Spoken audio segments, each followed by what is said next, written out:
basically goes for items that let him kill people. And I think that's a big problem. Oh, okay, they're actually going to go here on what we got. Seconds to battle. They're getting a kill out of this one. With the 4 of them. He's got the dive snaking. The orb's coming in. Ooh, he wants to go for it, Toronto, Tokyo, but that's actually going to cost him a lot of... He's dead. He's dead. All right, snaking, ladies and gentlemen. First blood for him. Yeah. I mean, you got to be those tier 2, they do right? so much. And for Toronto, Tokyo, he went for it, but Fairy Fire and snaking, he'll be very, very happy with that one. I mean, 172 damage per hit on those tier 2s. That's 1/4 of Puck's HP. Like, that is just... Well, Jenkins, am I stupid? Because why did he not get any XP? The Phoenix didn't get XP. Because I think he was out of range. But he got the kill. Oh, I guess he got the kill. He got the reward, the gold reward, but not because he had hit him within like the last 30 seconds or whatever the window is. But XP is just a range. True, but I thought when you get the kill, you get the XP glow. I think you have to actually get the last hit. You actually have to get... Yeah, you actually even though it's... Okay, yeah, interesting. All right, well, there you go. No XP, but a bit of money. That's all you want at the start of the game. Yeah, what is he going to actually send out for this is the question. Probably more regen. I can't click on it because... some regen, Ring of Protection, just some value items for the laning stage. Phoenix, a 1 armor hero. And what do you reckon about this lane? Like, is this a lane where Spirit's going to be able to set up and go for kills, or is he just all about protecting collapse here? I mean, how aggressive can they get against the Naga early on? You know, I've definitely... Like, you can see right there, the damage from the CK stun, the magic damage, it's a lot more than I think a lot of people expect. Because this is like a physical damage here. You'd think the Naga does very well against it, but now CK Bane could definitely still pressure this lane depending on how, the first few waves go. Okay. And here we go in the mid matchup. Toronto, Tokyo on his Puck against Nine's Pango. Well, what do you sort of make of these two mids right now, player-wise and hero-wise? I think both should do fine. As on the bottom lane, Mira. The Wolves are going to chase him. He's still going to have that one wolf on him, yeah. He is tangling up pretty quickly. He's got the armor from the tower as well. That's going to help. Yeah, we're seeing 33 as well, just hold back the Wolves. No, and he wouldn't get the kill out of that and doesn't want to feed them away. At 33 can definitely go down in this lane if he's not too careful. If Yatoro can get a couple of stacks on him, especially with the Grimstroke Ink Swell. Like, there is kill threat, but you're always going to be using those wolves to just kind of, try to poke away from ranged. Keep your distance. Just throwing out casual stuns for harass. I like that a lot. Like I said, it actually does a lot of magical damage. CS-wise, having a bit of a lead there on that top lane collapse, only by a couple. But probably will start turning things around now that Skeeter's got his illusions out. He can do a bit better with pushing back Miposhka as well, in particular, making it hard for this Bane to stand to the front and harass the two of them. Snaking actually getting in aggressively onto Miposhka with the dive. Should be okay, still has Nightmare for control if he wants to hold back the Phoenix. And the illusions, all time out, but a lot of damage done. So, it doesn't seem like a lane where the Bane's going to have too much fun. And it's going to set up a bit of a turnaround, though. And in fact, snaking, both spells are still on cooldown, so this should be a dead Phoenix. Never mind. But Poshka, he'll be the one having the last laugh there as TSpirit. Now take down snaking. That seems to be why they've put Miposhka in this lane instead of Mira, because the Bane setup onto the Phoenix seems a lot better than the Grim setup onto the Phoenix, and I don't think you're going to be killing a Naga up here with the Grimstroke, but bottom lane, if you throw that Inkswell on Yatoro, maybe you can actually pick up a kill. Well, that one doesn't connect. He's actually going to end up taking a lot of damage in return here as he attempts to back off. 33 with the walls, setting him up for that blast. Won't quite kill him, but keeping Yatoro very, very low down here. Yeah, this lane's going extremely well for Tundra, and I feel like this should be a pretty tough one. Inkswell and Ursa, I mean, that's a pretty damn scary combo.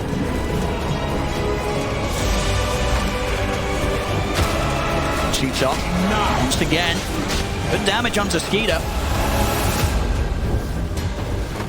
The illusions now Once more, pushing Miposhka back. Just keeping Spirit low, making it a little harder for Miposhka to stick around for setup. Skidder, how are they doing on the regen side for Tundra? They've just got the tangos between the two of them, snaking, passing them over. As the final salve, but quick brain stab comes in. Make sure the Skidder doesn't get the full benefit of that salve. Bottom lane. We'll get that kill on Mira. So that's the micro. And again, the play from these two, 33 and Saxa. Really amping up the pressure. And again, just Yatoro taking huge amounts of harassment here from 33 and his Wolves. That death honestly might have been a like pseudo-suicide, where it's like, okay, I'm just going to play aggressive because Spirit's not doing well on regen in this bot lane. Like we saw that with the body blocking from 33 especially, and with the Wolves, like the amount of damage that they got from that trade was just, it was too much. Somebody needed to die, and obviously you don't want it to be Yatoro. So Yatoro there charging straight at Saxa, maybe seeing if he can get a chance to get in on top of him. They've got the rain drop out on him now, so they'll have a bit better protection against the nuke from that blast of Saxa. That's 9. Smashing the mid. As you see, taking a small camp as well from Toronto, Tokyo. 39 CS. There's going to be one incredibly farmed Pango. Having the Saxa Snapfire showing up. As at this point, 33. Looks like he's got to the stage where he's more than happy to be left on his own. And I just watched something small but kind of cool on the top lane. I just watched Skeeter go and farm a jungle camp quickly, and Snake King took the lane for just like a second because it was a Satyr camp. And it's just a little efficiency thing where, like, obviously Phoenix is perfectly comfortable pushing out this lane, just constantly pulling it back. So if there's a lot of pressure up here, Skeeter can just go jungle on Naga, and Snake King can take the lane. But just seeing that happen for like a brief moment when there's a good jungle camp is cool. It's just efficiency. Oh, trying to use it on the Wolves. And they've got the silence to the slot on Saxa, so Yatoro is going to attempt to turn, run down the Snapfire. Oh, they get the mic. 33. Blocking off Yatoro there as much as he tried to. Couldn't quite get past the invisible walls to get that last hit on Saxa. 9 and now he might be in trouble himself. 9 is here too. They've got the cookie. Again, there's the setup. 9 in with the swashbuckle and the shield crash. Tundra, they clean up the two of them. They're playing this bottom half of the map in this laning stage perfectly. They're getting into the heads of Spirit and Yatoro and Mira. They're getting tripped up completely. Yeah, and that's on the catapult wave too. Like, you can see the catapult hitting mid. 9 goes to defend that, and then bot 33, he's got his to work with. If you TB back into this lane as Yatoro and you die, like, this could be disastrous. It's rough, yeah. You got to be careful. I mean, 33, you can tell already. He's on top form here with the micro this morning. Yeah. He is rushing Vlad. He's got it done right. He's actually not going for the Dom build. He's going Vlad's first, which makes a lot of sense. The item was just buffed. Costs like 300 gold less. The upgraded Vlad's is excellent if you want to go for the Wraith Pack for the damage reduction. Helm Dom 2 gives you more regen as well. Like, everything about this item has been buffed in the past, so I like it.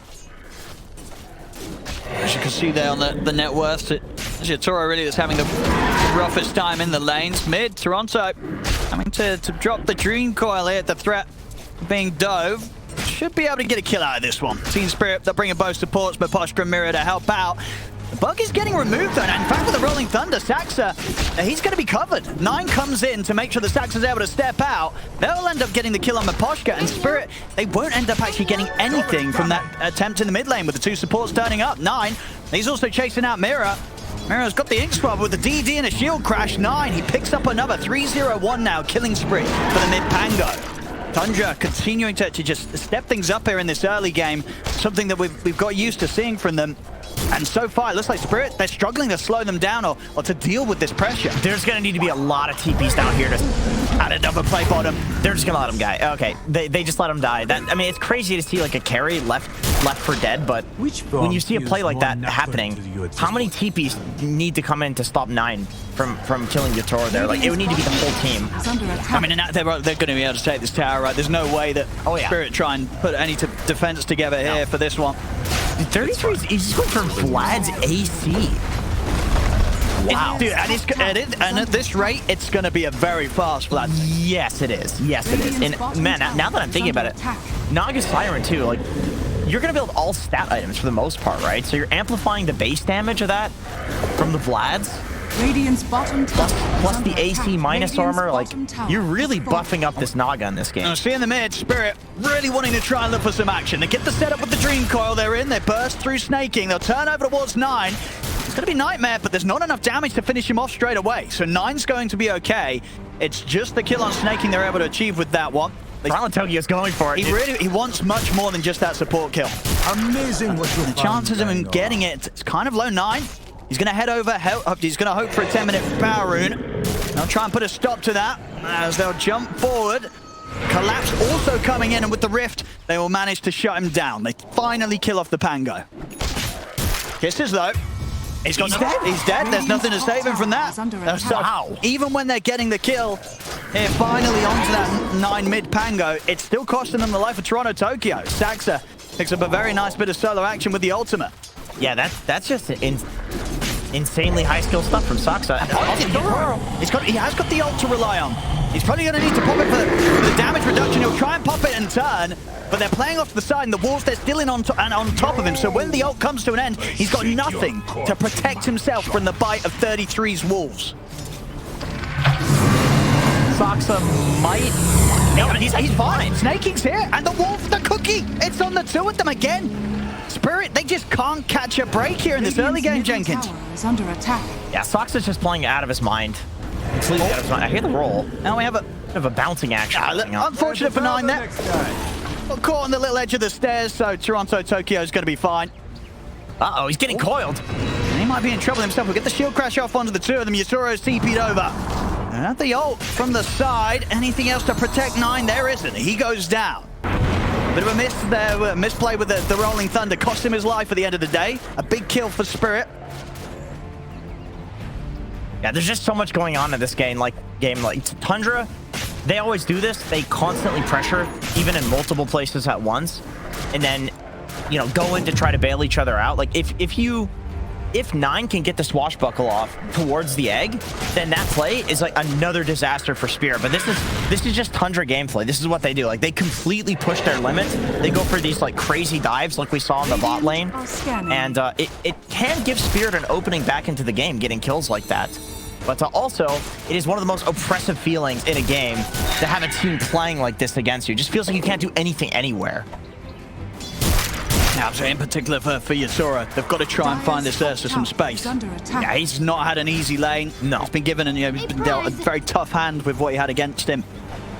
So he needs time, he needs space. And we'll see if the rest of Spirit's able to create that for him. Collapse, he's still having a great time. He's top net worth right now. So this CK could definitely be the power that allows Spirit to get through this rough portion of the game. Yeah, and he went for the Armlet build on Collapse, so he's a carry. You know, no drums CK in this game, so this hero can scale. He can definitely make space for Yatoro, and it might even get to the point like he doesn't need to make space for Yatoro, because it's a CK. Like, this is a carry hero. He could be the carry. Yeah. Highest damage hero, and highest carry damage hero in the game without a rapier. Like, the hero's insane. Middle tower is under attack. But you obviously want your Ursa to have a game at least. See Tundra trying to take control, get the vision set up here in Team Spirit's triangle. Be less of this area that Yatoro needs to get around to find that recovery farm. I can't believe I'm seeing a Lycan without Helm Dog. It just feels wrong. We'll go fight time. Mirror. He's going to have a problem here with the wolves on his tail. My brush falters. Radiant's bottom tower. We'll go for the quick kill. Yeah, that's a freebie. The Lycan pick was amazing. I mean, I think Grimstroke, like the 3rd highest win rate hero against Grimstroke in the game, or maybe he's even like top 1 is Lycan. Like, it feels so bad playing Grimstroke against Lycan. You'd think like, oh, of course Lycan has summons. Grimstroke presses Q, it kills the summon. Nah, doesn't work like that. You just mangle Grimstroke. Feels so bad. Bane as well. It's too much of a single target hero. Very close to having the vessel done on Toronto Tokyo. Smoke. Out from Tundra. They have the Supernova. No Rolling Thunder. Still on cooldown here after 9. Tempted to use it mid, but that may mean that Spirit's not quite prepared for this. They're smoking up themselves. Spirit. See what they can do. They're straight away with the grip onto 9. They're locking down 9 into the Soulbind on the two of them, but the cookie's still off. And out to the side, the Supernova's there. They're not able to spend resources focusing the egg, so they'll have to step out to the side. They get the kill on 9, and they'll keep their distance. They're happy with that one, Spirit. A great instant grip from Miposhka. The one problem with Tundra's draft is the only thing that they really have to interrupt the cookie is, I mean, you know, Song, Pango roll. It's like a 2 ultimates or a cookie. Like, that's it. So you grip him, you kill him before he can get the roll off, and the fight looks really nice until Naga starts showing up. I mean, because that's the thing, right? Would you imagine once, well, now the Manta's there, and then now 600 gold or so, the AC will be done on 33. At that point, is Skeeter turning up and pushing with these auras from the Lycan? I think it's worth trying. It's worth running at a tower, maybe running at Roshan. If you get Aegis, then of course, you know, all guns blazing, like just run everywhere together. But yeah, I think it's worth trying. And if the fight goes about even, then you say, okay, we'll wait until the Orchid on Naga, and then we'll go. But it's worth an attempt for sure. I mean, this is 2 powerful auras. Like it's too strong to not give it a go. 9 and snaking on the hunt. This time 9, the one with the ult at the ready, and he'll drop it straight away. Make sure. Mirror. Well, especially if you try and dodge around the stairs. Will still die. Skeeter coming in to join for the lockdown. And creep wave pushing over. They should be able to have a chance of pressuring this tier 1 tower. It's not really the hero they would like to kill. That's ideal for Spirit, that a support walks in and soaks that gank. However, you are dying in front of the Roche pit to a Lycan with a Vlad's already, and almost AC. Actually, he's got the full AC completed on the courier. So there's 16-minute AC Vlad's. Yeah. And Sox is actually maxing out Little Shredder. Doesn't give any more armor loss.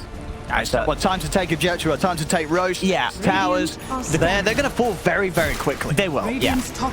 Cooldown on it helps you with taking these objectives. And that's going to be pretty nasty. I mean, for Spirit, right, they outside of the Ursa, they have got, you know, 5 presence, especially around the power of Collapse of CK. But for this Ursa, you know, of course, going for the Battle Fury build, he's not going to be ready for quite some time. No, he's not. To turn up to these defenses. Yeah, our boy has Perseverance, Broadsword, and I mean, he's almost got the Battle Fury, but when you go for this build, you need +2 items after the Battle Fury, like probably BKB Blink? You know, without a doubt, it is the right build to go for in this game. It's just, you know, it's a question of whether Spirit's going to be able to keep this game going long enough for Yatoro to be able to carry. He needs time. And at the moment, Tundra, they're showing no intention of slowing down. No. And that's where the AC Vlad's build comes in. I mean, you're just going to do insane tower damage with that build. It syncs up better with the Naga. It's instead of playing to be this, like, I have a Helm Dom, I'm going to solo carry the game, you're banking on your Naga to carry the game. Nice. They go in the mid. This is definitely the core to find to start things off. Collapse, as we talked about, he's the strongest hero they have right now, gets taken out. Nine's also able to roll over. 5 Miposhka in the tree line. Yatoro just getting chased back to the base. Will pop the ult to survive here. But Tundra, they got the job done. They pushed back on a couple of areas of Spirit. Now there's no chance of Spirit being able to hold the tier 2. Mirror getting dove here under the tier 3. 9 with another swashbuckle in a second. Mate, does he want to dive for this? Oh, that's going to be off the mark there. But still the illusions and the burn. It's going to end up killing it. Oh my God. Mirror goes down. Tundra, they're up to the tier 3s, forcing out the fortification. We're just 18 minutes in, but you can see that Tundra, they've got the plan set. They want to close this game up in the next 5. I feel like Tundra is going to be the reason that towers are just going to multi-shot by default. Like that's gonna be a nerf at some point. Yeah. Because all these guys do is they take one pick off and then they realize, hey, you're 4v5, you don't want to buy back, you're not ready to fight this. They just dive into your tier 3s and kill you. And if you buy back, they escape at 10% HP, maybe lose a supporter. Sometimes it's 9 that goes down. But it's so punishing to make teams bleed like that, you know, because you know people were setting up in those tier 3s, so you just go in there, you dive, and you kill them. She collapsed. Really wants to fight here. gonna go for Saxa, but they've got backup. This is a hard fight for Spirit straight away. Miposhka gets caught by the Rolling Thunder. They're over to collapse. I mean, you see at this point, it's kind of like Spirit. They're trying to find an answer. They're trying to make these moves. It's getting a little too much for them, and I think they're running out of options, Jenkins. Nine does lose the Aegis, so that's if they kill him again. And the fans on Tokyo in the trees. He was over. It's looking rough here, Jenkins. Is there any way Spirit can slow this down? Oh man, I would say like exactly what Toronto Tokyo was trying to go for there. Like he was going to go cut the next wave. With that's how you slow this down. You're never fighting this ball right now. Like even Saksa, 16 armor on a Snapfire. Like collapse is huge, and he did almost no damage to him. You had to cut the creep wave, but he dies doing that. And I thought there was an Orchid that already came out. He finally completed it. Skeeter just killed him with the ensnare. It was just the ensnare. He was able to walk and find him in the trees, yeah. He just found him. Because Skeeter knows that's the only counterplay to this. There's no fighting this. I mean, it's only delaying. Yeah, this is pretty insane here from Tundra. We've seen them play some fast games. We'll see Spirit try and put an effort to stop this, but Skeeter here with his first song of the game. He's ready to stop that attempt, and they're ready to turn it around. The kisses are coming out. The Rolling Thunder as well. Both supports dead. Toronto Tokyo, he's got it all back to the high ground. And they just cannot keep their racks alive. The mid-set taken out. 20 minutes in here, 2 sets of racks done. We've seen Tundra come in with some fast games, but here in the playoffs, the first game, they're stepping it up to another level, Jenkins. Yeah, this is insane. And Spirit has looked incredibly good. This looks like a good Spirit draft, too. They have the Yules got him. This is over. This is not looking recoverable. No. Like, you need to do some crazy wave-cutting shenanigans with Toronto Tokyo, but now you're dealing with 2 lanes of super creeps. Like, Puck is not even going to one-shot these waves with your 2 abilities at this point. This is seeming wild stuff. I mean, it's to the point where I feel like this was one of the things, like, before this event, some people were maybe expecting to see, right, these sort of wild death pushes that would group up, end the game within 25 minutes. Are we going to see more teams try for this style of play that Tundra seems to have really locked down? Oh, definitely. I love this, by the way, that Skeeter, he had the opportunity to Orchid Toronto Tokyo there on the puck, and you'd think, oh, Orchiding a puck, of course I'm going to go for the puck, it's the mid laner. But he realizes that the only way Spirit's going to fight... Here we go, Spirit! They found Skeeter. Got the Soulbind, the Dream Call as well, but Skeeter's out to the side. They're pulling back with the Rift. Skeeter will go down. See if they can get someone else. They've got the grip onto Saxa. A buyback, it's going to come out for Skeeter. I mean, you know, Skeeter feels that if they can win a team fight, they'll be able to end the game. So Spirit, if they can just get out of this, they might have a chance to hold on, but Collapse, he's been caught in the river. The CK goes down. Was a buyback, so maybe a little bit of a win condition here. Maybe a not lose in the next minute condition if they can kill Skeeter again. It's a glimmer of hope, for sure. And you could see that the reason Collapse goes in and dies there is because he wants that kill right then and there. Because if they get the kill on Skeeter, yeah, exactly, you have to go for it. That was an opportunity because there's all the chaos of the team fight. Now you need more chaos to ensue. You need some other crazy fight where Skeeter gets caught out, which might not happen if Tundra is careful. Radiant's top tower. Let's see what Tundra's approach is going to be now that that buyback has been used by Skeeter themselves. Are they going to try and just all-in push it for that 3rd set, or will they actually calm things down a little bit? Roshan, we'll see in a couple of minutes if it will be a shorter respawn. So interesting to see now what Tundra's approach will be whilst in this bit of a window where things could get a little risky if Skeeter gets killed off. Yeah, the name of the game is basically you just sit in the triangle, farm as much of the map as you can if you're Tundra, and then whenever Spirit goes to leave the base to farm, then you kill them. I like what Spirit's doing, by the way. They're just smoking out like purely to get some position. They're just trying to get Yatoro into the enemy triangle so he can continue farming. This is not really a play that they're looking to like get any kills or go for any team fights, because they know if the fight is on equal terms, like Tundra's going to win with this advantage that they have. And so Tundra, they're looking for the pickoffs right now. That's what they want. And they want to farm as much of the map as they can. And with the Naga, that's pretty easy. Naga Lycan, you've got all these summons to work with. Every single wave is going to be cut. very close to their next big item. Skeeter nearly having the Aghanims. BKB, I believe, has just been finished on 33. On Spirit's side, Yatoro, he will have the BKB for the next fight.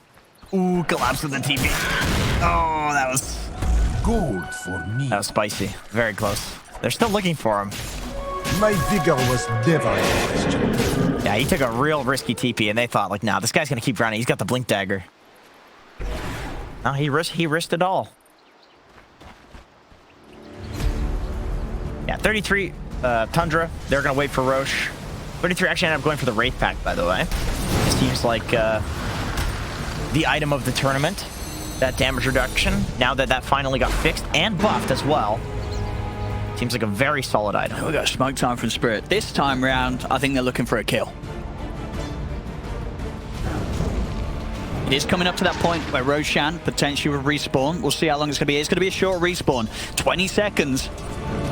So whoever takes the next team fight might just get it. Spirit, they're going to head over to... If they hang around here long enough, they might actually get a chance to sneak it in. Yeah, that would be some insane timing. Yeah. They have the heroes for it. They're going to reveal their position now here as they're faced here to Saxa. Miposhka on him back, snaking with the Nightmare, but of course 33, he'll run down the Bane. Miposhka will protect himself a little bit with the Ghost Scepter, but he'll still die. And that's Miposhka gone. We might see some buybacks from Spirit if they want to put an effort into fighting around this pit, but as Mirror goes down, he's out for 60. No buyback on him, collapse. Look at the grab over to the side, but the Supernova's there. They've killed 9. And they get more from this. They're having to run. In fact, they're opting to TP out. Collapse. He'll bail out of this one. Same for Yatoro. They will manage to get out here. All 3 cores of Spirit will live. And the shield crash damage reduction on top of the Wraith Pact. Like, he almost survived that on 9. He was taking so little damage in that fight. I love that 9 just charges up the high ground too. He's like, I don't give a shit if I die here. It doesn't matter if he dies. Like, man, that's an Ursa and a CK with 3 illusions. How the hell do you survive that? The damage reduction is just wild. And of course, damage reduction stacks additively. So you could very easily, between the Wraith Pact and the... It's alright. I need some help here as Tundra, and they're on the chase. They're out, man. Spirits. Miposhka's certainly dead. He's just trying to make space. That's him gone, but they'll still have buyback. So when the push comes in from Tundra, Spirit will be able to get the full team back in play. They'll smoke up themselves, maybe prepared for if Tundra do sort of push out a little too casually onto the high ground and a hero's caught alone. Yeah, I like that Spirit is just chain smoking. They realize that the more late this game gets, the harder it's going to get. So they're just going for every opportunity. Oh, the Taurus got to put the BKB. Put the BKB, try and stand and punch the Skeeter to get a Dream Call at the back punch, but the song comes out just in time to protect Snaking. Snaking will live a little longer. Yatoro's getting dove though. The ults come to an end, so's the BKB as he goes down. A second buyback. They've killed Saxa at the side. See if Collapse can find another target. It's up in the air. Ronzo's going to be thrown. Collapse. We'll try and pull it onto 9. He's caught the Panga. Get another. They get the Ink Swirl still on the 33 team Spirit. They're doing it. They're holding on here as 33 will get taken down by Yatoro. Snaking first by the Illusion Orb. Skeeter, the last one left alive there. And on his own, they may be able to... Can they take him down twice? Yes. See, there's controls there for Toronto. Collapse has blink in 3 seconds. Closing in. Should be able to close the gap if he wants to. Oh, I guess it's wrong. He went left. Skeeter will live, but Spirit did cost them, of course, a couple of buybacks, but showing that they can still beat back against Tundra and push them away from the base. Yeah, Spirit is... For being this far behind, they're basically playing perfectly. Like, this is exactly what you need to do if you're behind. You can't just wait. You can't just sit in your base twiddling your thumbs. They're constantly going for plays, and they're jumping the backliners with puck. They're hitting the double coil, double ink swell. They're killing the heroes that matter first. There's no other way to do it. If you don't do exactly that in the fight, the game just ends there. So they're clawing back. They're playing very well for being behind like this. Absolutely, we've seen. Yeah, well, you know, the score alone is something to tell the stories, but many a team has buckled under the pressure from Tundra. This game, Spirit holding on. You know, Spirit does have overwhelming damage once they get to the late game. You know, between CK and Ursa, you're never going to lack damage, even against a Naga Siren, who you would think, you know, is pretty happy to be in this game. Physical damage heroes versus the, you know, hero with very high armor. Yeah. Still, it's too much physical damage that she can still die if she gets caught out. I mean, this is going to be the test here now for Spirit. This is the fight that they have to do it even better than the last one, because this time round, Aegis still there for Skeeter under a couple of minutes, but of course, last fight, they had to use the buyback on Yatoro, so they've got to do it with one life this time round on the Ursa. Yatoro is at the front, but the BKB is getting the spikes built up on Skeeter, so Skeeter will get taken down pretty quickly the first time. Now he has to back off. BKB comes to an end, he'll pop the O, 9 staying on top of him, but there's the hold. Miposhka turns with the grip, locking down 9, but the kisses, they're coming in, they'll take out the Bane. Miposhka's gone. Dire structures are fortified. And 4 versus 5. Pull down for the BKB on Yatoro. 20 seconds on Collapse Phantasm as well. They really definitely need that damage. I think they're gonna be able to wait for that. The jump. Trying to set things up here with the Inks well, and they have to back off. Tundra still in position to keep this push going. Phantasm up from Collapse. See what target he can find. Or get the stuns up on a 33. No, BKB's there. 33 wants to push on for the Megas. Toronto trying to get with the jump in. He's caught by the stuns. Will quickly remove it with the Yule. Oh, almost gets the cookie. The jump. Oh, big aggression from 9. They'll just whip across the 3 of them. See Collapse try and turn Yatoro. He's in. He's beating into 33. 33 will back off in time. Yatoro, you'll have to be careful. 2 seconds till BKB. He'll be okay, but the racks may not. Melee racks starting to be heavily focused by Skeeter and Stack, so there'll be a buyback from Collapse. But the racks are taking down Spirit. They have to get kills now if they want to keep this game going. So over to the side, Collapse getting controlled by the Rolling Thunder. 9 bounces over towards Yatoro under the tier 4s. Collapse as a dieback on him. We'll see Mira also falls with the swashbuckle. The Dream Core's there, but the song from Skeeter helping Tundra stay safe and be able to back off after taking the Megas. Applause. Yeah, they're just mode chill now. I think, you know, Team Spirit, they do have a Battle Fury on their Ursa, so they're more than happy to deal with Mega Creeps. Actually, maybe happy is the wrong word. Maybe they're not happy to deal with Mega Creeps, but... Never a situation you want to be in. No. Not a situation that's impossible to get out. Not impossible. It's not impossible here for Spirit. No. But Tundra... Close to impossible, but well, Gaben says it is. Says 0% there on the win process. No. I'd give these boys a healthy 2%. I mean, these are the TI winners. Come on. And with the way that they've been playing so far... Just go for the courier instead. It's got the gem on it. That's actually a pretty big kill. It was just hidden by the trees. Yeah, that's actually a big kill. What's the gem cooldown like? Let's see, do they have another gem? They do have another gem on Spirit if they want one. I mean, not that it's that useful anymore. Like, they can't get out of their base with these Megas, so you don't really need a gem, but you are feeding one to Tundra, so Tundra's not gonna, you know, you're not gonna get any deep wards up. By deep, I mean just outside of your own base. It's alright. That's as deep as it gets. It's a quick blast to the face there from Saxa. Trying to poke out. And the BKB or the ult from Yatoro. He's keeping his cool though. He's holding on to both of them. He's got that shard with the earth shot. And some sort of protection. Now he's just in. He's in with the Thunder. Straight on to the 2 supports. Getting the angle here to catch both Miposhka and Mirrors. Mirror's gone. Miposhka will live. Toronto Tokyo trying to get in the face of Saxa on the back lines. No reset out of there. Tundra, they'll keep the push on. One final tier 4 standing between them and the Ancient. 33 and Skeeter, they're looking to close it. Spirit, have they got anywhere to push them off the base? Yatoro's going to jump in, try and come in. Collapse to the side, he's focusing Saxa, but the Ancient getting crushed down by 33. It's over. Tundra will take this game one.